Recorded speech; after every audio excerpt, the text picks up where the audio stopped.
అద్భుతంగా చెప్పి అందరి మన్ననలు పొందారు. సినిమాల్లో తెలంగాణ యాసకు గొప్ప గౌరవాన్ని తీసుకొచ్చిన నటుల్లో శ్రీహరి గారు ఒకరు.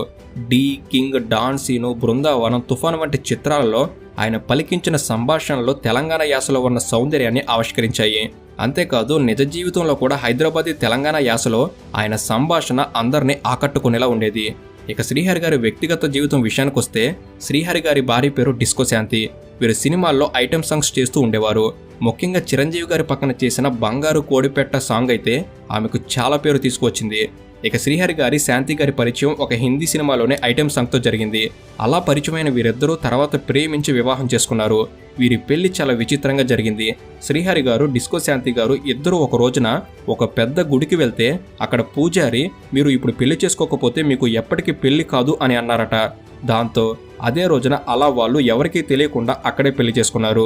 వీరు 1993లో న్యూమరాలజీ ప్రకారం